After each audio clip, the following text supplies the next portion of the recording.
morning, children. Welcome back to physics class.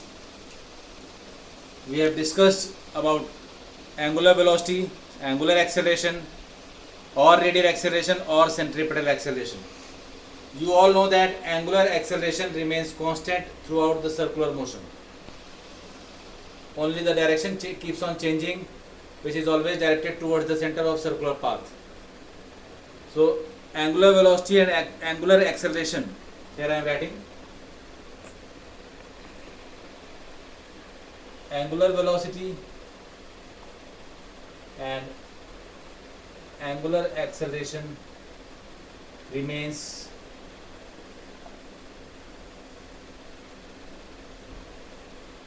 constant in a circular motion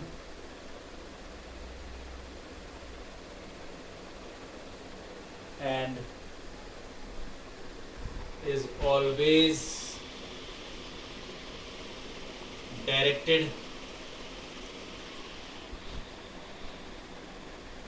towards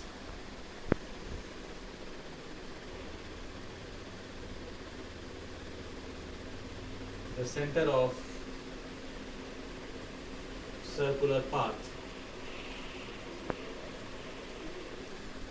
This is for uniform circular motion. Now, considering the non-uniform circular motion, in non-uniform circular motion,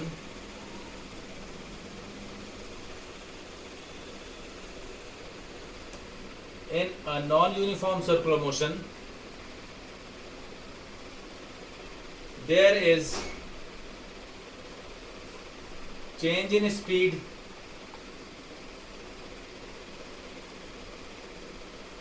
along the circumference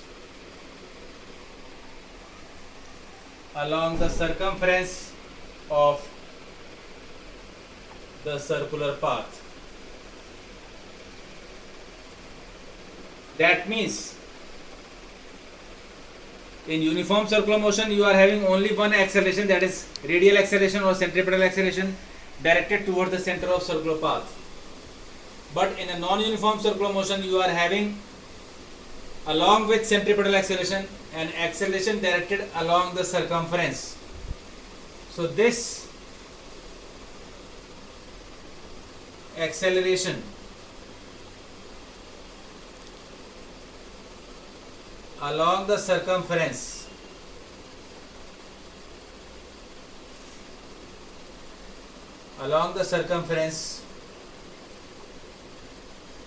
is known as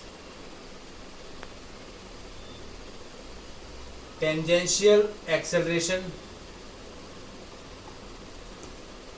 which always acts tangential at the point where you require the acceleration. So here I am drawing a diagram.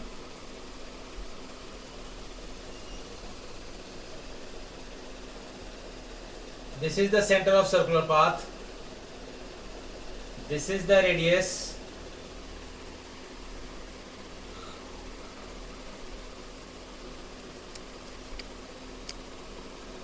This is also the radius. This acceleration is known as radial acceleration, which is always directed toward the center of circular path. AR is known as centripetal acceleration, which is given by V square by R. This we have derived. This always acts along the center of circular path. This will take place in both the cases, that is in uniform circular motion as well as non-uniform circular motion. But when the speed is changing along the circumference, there develops an acceleration along the tangent, which is known as tangential acceleration. So tangential acceleration along tangent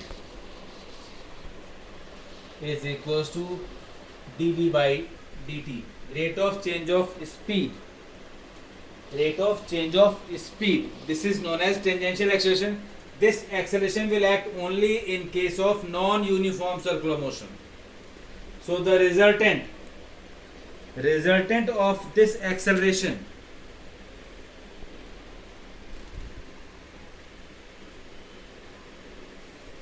this is the resultant acceleration. This resultant acceleration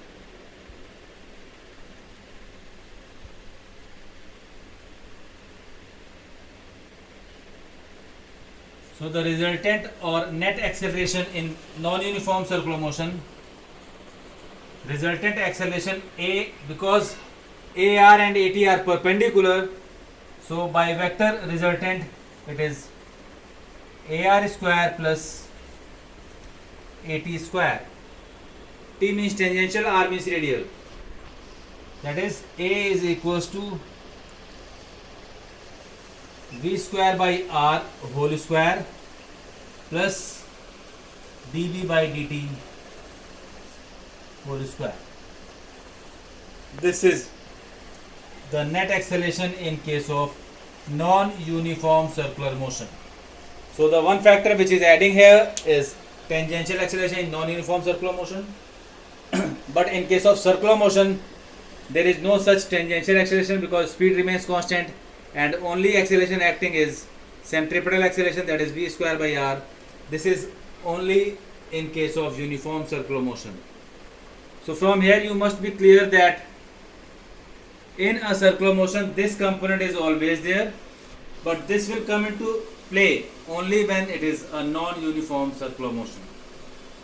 And you all know the unit of acceleration, you all know the dimension of acceleration. This topic is covered only for certain numericals and your concept that if there is non-uniform circular motion, then what will happen. So this is about acceleration. Now let us come to the topic you all know, centripetal force. What is a centripetal force? A force acting on a body performing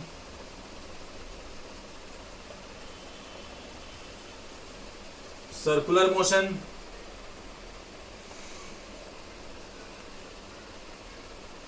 a force acting on a body performing circular motion which always acts along the radius towards the center of circular path or circular motion. So that means this force is always acting along the radius toward the center of circular path. That means this force is also acting along the direction in which centripetal acceleration is acting. So its magnitude is given by, you all know, mass into acceleration. Now mass into which acceleration? Centripetal acceleration, that is radial acceleration. So you are having centripetal acceleration as V square by R, R is radius here. So this is expression of centripetal force. It can be further resolved because you can write V R square omega square by R. So this F is equals to m r omega square. This is also one way of expressing this force. Then you all know that omega is 2 pi f. So F can also be written as m r 4 pi square f square.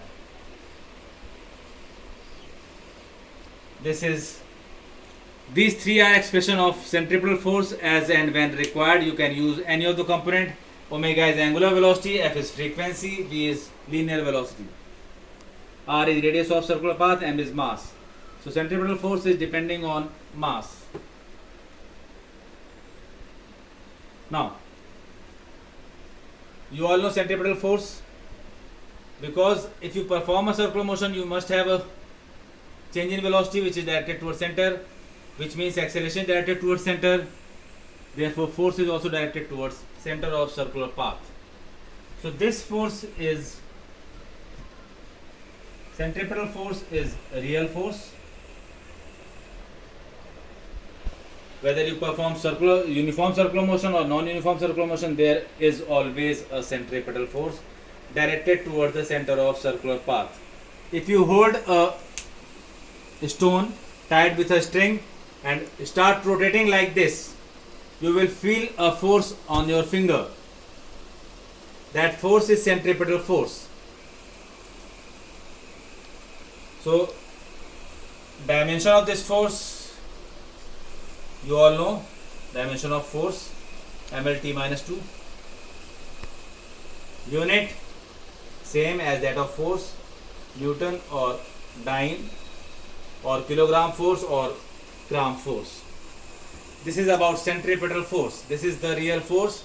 This centripetal force is responsible for various activities like gravitational force provides necessary centripetal force for the motion of moon around earth. Electrostatic force provides centripetal force for the motion of electron around nucleus. While you are performing a circular motion around a circular path, then your force, centripetal force, will always act towards the center. Now, you all know this component also, centrifugal force. What is a centrifugal force? A centrifugal force is a fictitious force, that is imaginary force, which comes whenever there is this force, that is centripetal force. So, centrifugal force, it is a force acting on a body performing circular motion